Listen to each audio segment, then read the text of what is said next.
Hey guys, okay, let's do this real quick here. Season 3, episode 11 of Married to Medicine. Okay, so we're coming fresh off of the whole situation of the little guy who actually accused Dr. Darren of sleeping with men. That was the last big thing that we actually saw. And we're actually coming fresh into Quad and Dr. G. Actually getting a kind of a kiki off of it.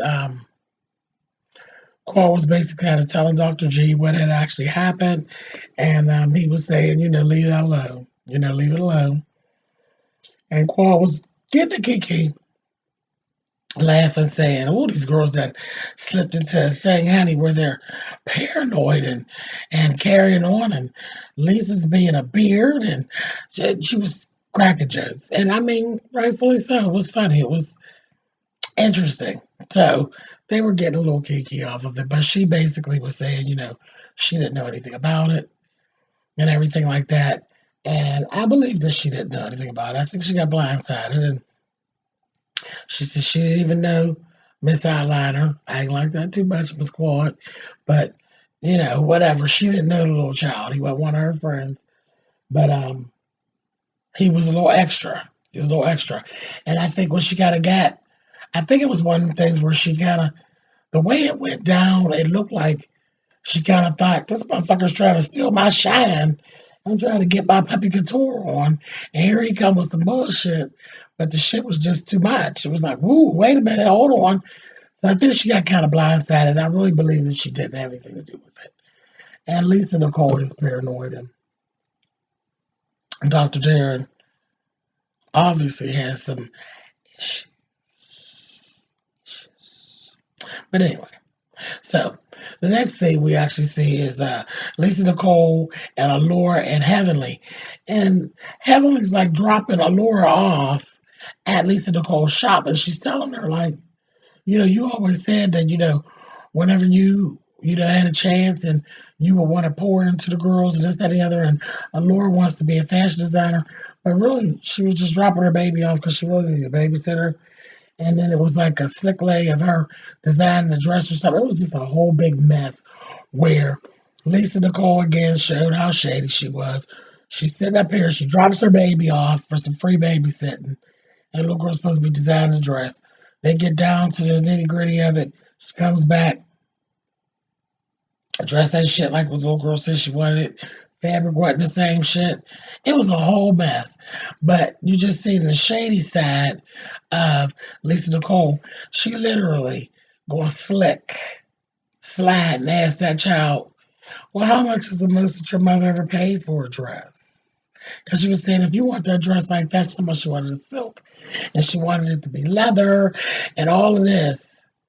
And she said that would cost about $2,000.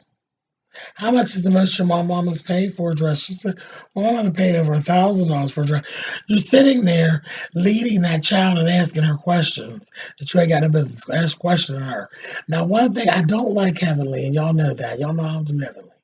But Allura is spoiled.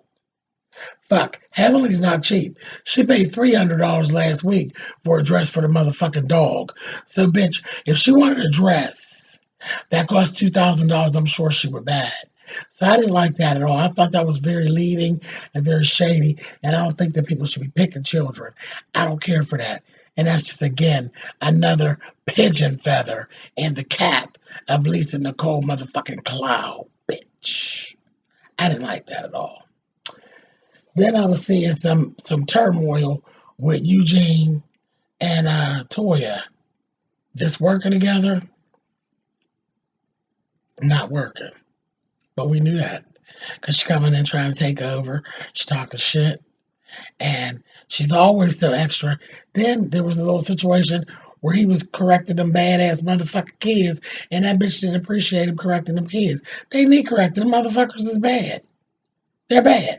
And he said I didn't like the way they was acting. And he didn't care if the bitch didn't like it.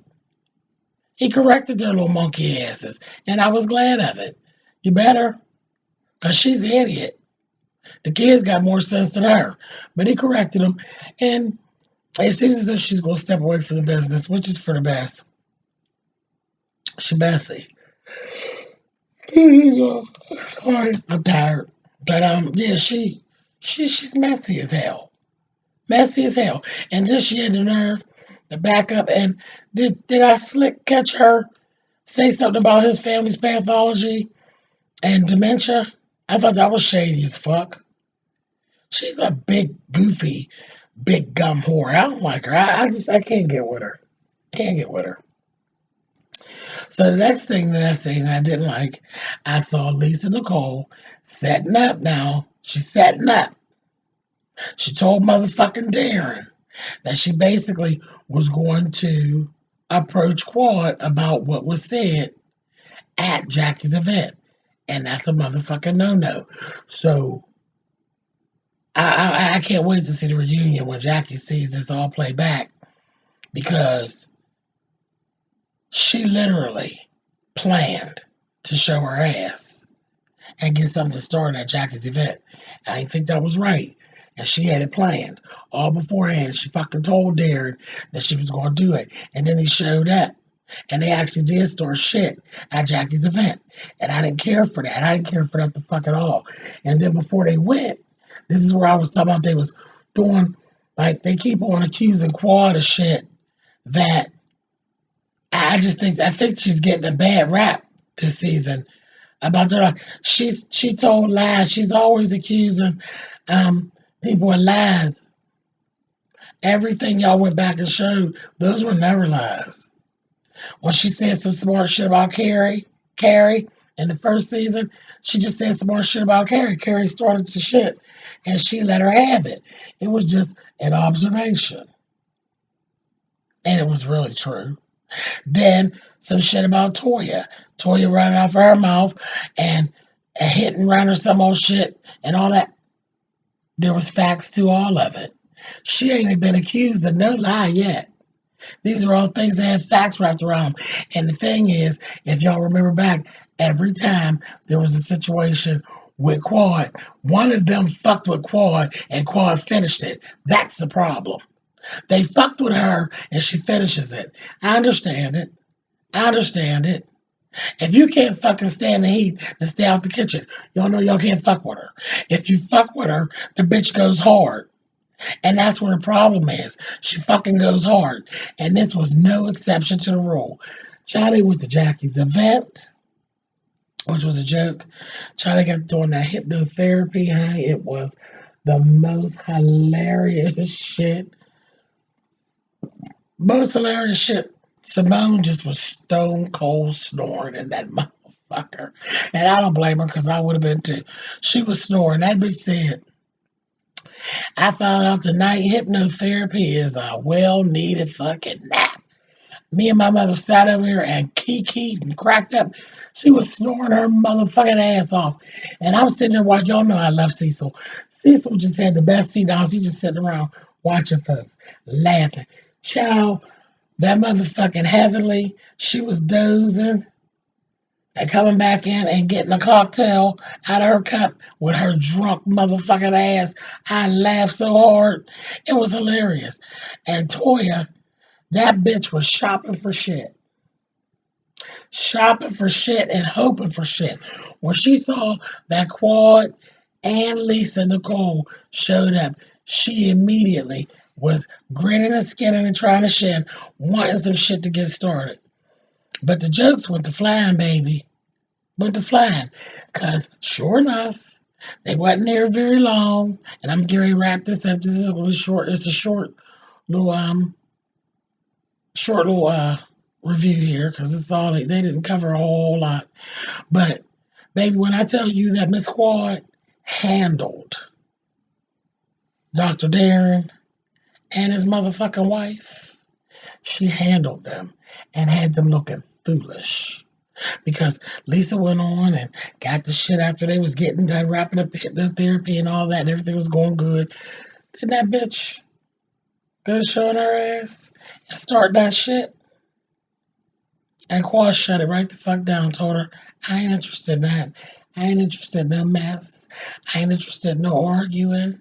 or none of that. It's fucking old, and you need to let it go. Let it go. And they looked so foolish to me.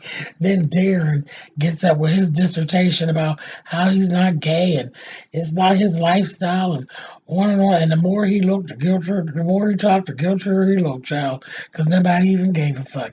Baby, and when I looked around, Simone was full of jokes. That motherfucker Simone said, the more he talked, the more he's incriminating himself. And child, if he ain't gay, he need to call Olivia Pope and tell her to get on it right away. We screamed. But the funniest line of the night, baby, she said, Quad said, child, what is this speech, honey? She said, honey, Martin Luther King gave the I Have a Dream speech, honey. And Dr. Darren gave the I Am a Queen speech. And he did. He went on and on and on like some old bitch. Nobody even cared. And that's what I'm saying. The more he talks, the worse it's getting. Shut the fuck up, you goddamn fool. Child was hilarious. And then I was so happy. Jackie put all the motherfuckers out. But first and foremost, she put out Darren and motherfucking Lisa. Told them, it's been nice, but get the fuck out. Put them out. And she chastised the rest of them. So, there's a time to just don't even respond. Her feelings were really hurt today. Turned up. Or everything. And Quad really apologized and everything. And I understood where Jackie was coming from. But I was just so glad. Them motherfucking clouds, she just put them the fuck out. So it's time to go. Get your purse. Both of y'all. Get y'all purses. Lisa, you and your wife. Get your motherfucking purse the fuck out. Put them asses out of up out of there. It was time to go. It was a hot mess. Hot mess. So, anyway, that's basically where they kind of closed out. There's going to be some more shit next week. I think we're going to see some things next week. But anyway, there is, my brother Sean Bradley did an interview. He had an exclusive interview with the guy who actually who accused Dr. Darren of the homosexual relationship or tryst or whatever, alleged homosexual tryst. And Sean Bradley has actually done an interview on that. It's on YouTube. I would ask you to go over and support my brother's channel. Go and check out his exclusive interview with, his name is Damon Wayne. Go over and take a look at the interview and see what Sean actually pulls from that interview. I'm sure it'll be entertaining because Sean is just that, very entertaining, very to the point. So don't miss out on that if you are a fan of Married to Medicine. This is just a time when reality TV has actually gone real. Literally, it's gone real. Don't miss that interview. Going over to Sean Bradley's channel and check out that interview. All right, guys. So I'm going to sign off here, and I will see you guys very soon. So glad to be back with you on videos. So glad. All right, guys. Later. Bye now. Bye now. But I can't even talk. Bye for now, guys. See you next week.